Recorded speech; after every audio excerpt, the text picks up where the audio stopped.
علی یہ امانتیں واپس کرنا، علی اس کام کے اندر ہو سکتا ہے تمہارے اوپر وہ حملہ کر دیں، علی ہو سکتا ہے زخمی ہو جاؤ، علی ہو سکتا ہے شاید جان سے بھی ہاتھ دھونے پڑ جائیں، علی اگر اس کام کے لیے تیار ہو تو تب میں تمہیں اپنی امانتیں جو ہے نا، ان کی امانتیں تمہارے حوالے کروں۔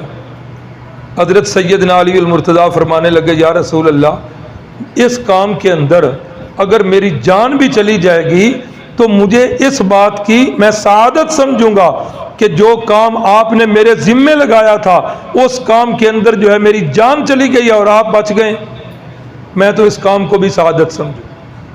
تو رسول اللہ صلی اللہ علیہ وسلم نے پھر اپنی چادر جو ہے سیدنا علی المرتضیٰ کو دے دی، فرمایا علی میرے بستر پر لیٹ جاؤ اور یہ امانتیں صبح ان کے سپرد کر کے تو واپس آ جانا، آپ بھی ہجرت کر کے آ جانا۔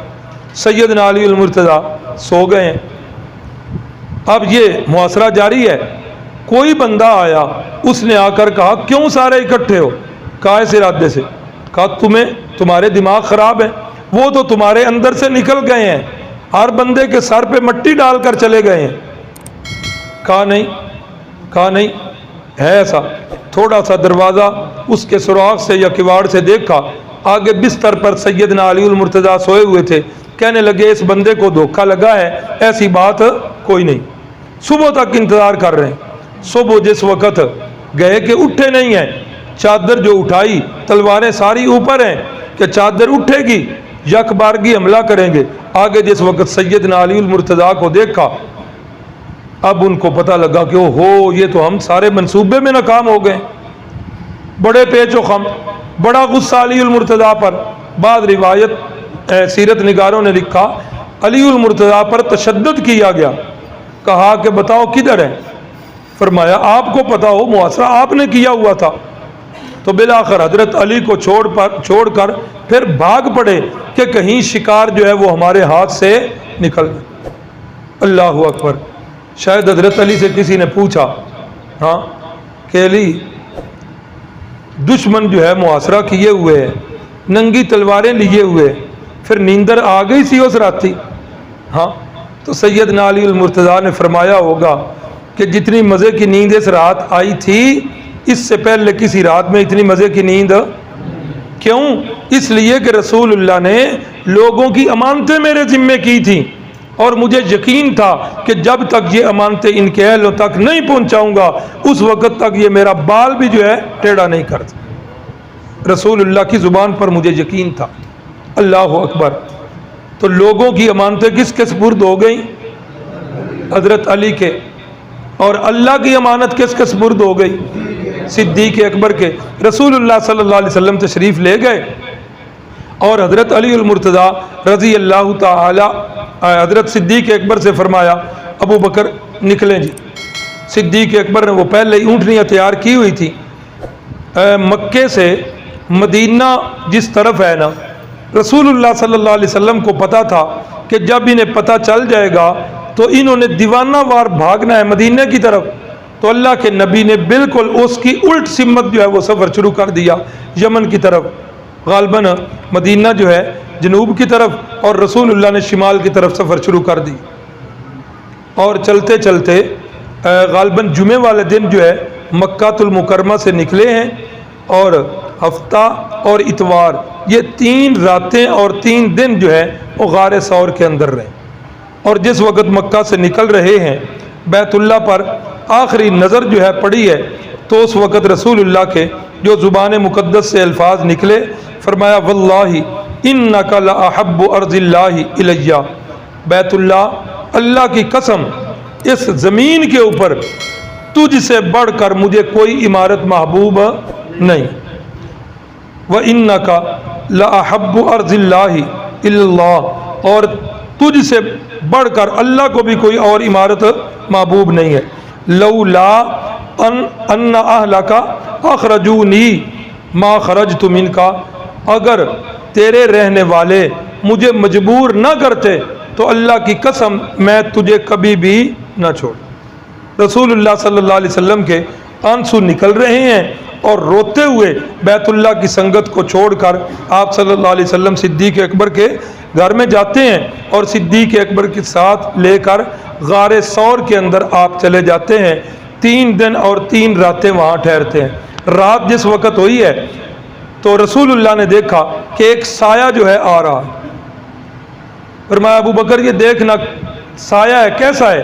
یا رسول اللہ پریشان نہ ہوئیں، یہ میری بیٹی اسماء ہے، ہمارا کھانا لے کے آ رہی۔ تھوڑی دیر گزری، پھر ایک سایہ۔ فرمایا ابو بکر یہ سایہ کس چیز کا ہے؟ یا رسول اللہ پریشان نہ ہوئیں، یہ میرا بیٹا عبداللہ ہے، آج سارے دن کی ڈائری مشرکین مکہ کی لے کر ہمیں سنانے آ رہا ہے۔ ابو بکر کا سارا گھرانہ رسول اللہ پر قربان ہے، غلامی رسول میں موت بھی قبول، سارے کا سارا گھرانہ جو ہے رسول اللہ کی خدمت پر ہے۔ صدیق اکبر خود اللہ کے نبی کے اوپر، اور بیٹا جاسوسی کر کے ڈائری دینے آ رہا، بیٹی وہ جو ہے کھانا دینے آ رہی ہے، اور غلام عامر بن فہیرہ سارا دن بکریاں چرا کے رات کو جس وقت بکریاں لے کے آتے ہیں تو ادھر سے غار ثور سے ہوتے ہوئے تازہ دودھ پلا کر پھر اپنی بکریوں کو مکہ کی طرف لے جاتے ہیں۔ تو جب رسول اللہ صلی اللہ علیہ وسلم نکلے، ان کو پتہ چل گیا کہ ہمارا منصوبہ سارے کا سارا جو ہے وہ خاک میں مل گیا ہے۔ ابو جہل سیدھا دوڑا بھاگتا ہوا صدیق اکبر کے گھرانے میں اور کہنے لگا، دروازہ کھٹکھٹایا، اندر سے اسماء رضی اللہ تعالیٰ عنہ نکلتی ہیں۔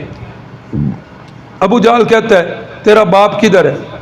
ادھر محمد صلی اللہ علیہ وسلم آئے ہیں، بتا وہ کدھر ہے، تیرا باپ کدھر ہے؟ اسماء جو ہیں ابو جہل کے سامنے کھڑی ہو کر کہتی ہیں کہ پتہ بھی ہے تو بتاؤں گی۔ ابو جہل کو اتنا غصہ آیا، اتنا سخت تھپڑ مارا کہ یہ سارے کا سارا پنجہ جو ہے اس کا نشان رخسار پر بن گیا اور کان کی بالی بھی گر پڑی، اتنا سخت اس ظالم نے تھپڑ مارا۔ اللہ اکبر۔ لیکن اسماء بنت ابی بکر نے رسول اللہ کا ٹھکانہ نہیں بتایا، تو 3 دن تک آپ غار ثور میں رہے۔ انشاءاللہ کل کا سبق جو ہے اس سے آگے چلے گا۔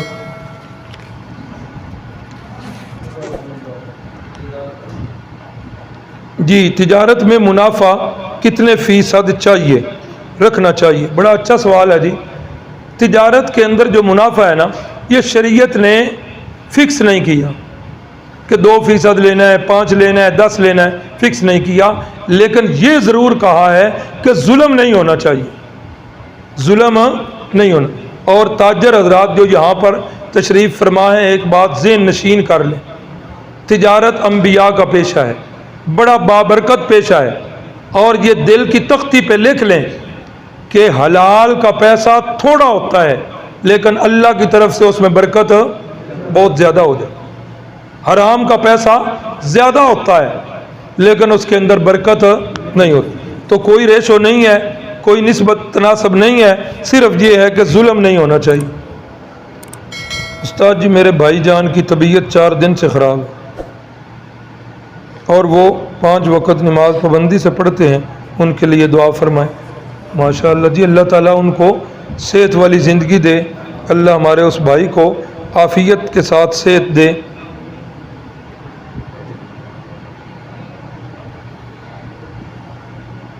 کچھ حضرات باہر بیٹھ کر باتوں میں مصروف ہوتے ہیں، منع کرنے کے باوجود بھی نہیں منع ہوتے۔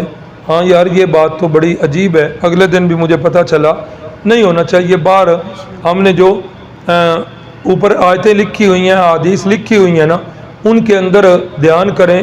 میرا خیال ہے میرے سامنے والی وہ جو ڈاٹ ہے نا باب خطانین کے اوپر، شاید اس کے اوپر وہ حدیث لکھی ہے، کل کلام فی المسجد لغو، کہ ہر بات جو ہے مسجد کے اندر یہ لغو اور بیکار ہے، الا القرآن و ذکر اللہ، فرمایا قرآن پڑھ سکتے ہیں، اللہ کے اور اللہ کے محبوب کے تذکرے کر سکتے ہیں، باقی کوئی بات بھی مسجد میں نہیں کرنی چاہیے۔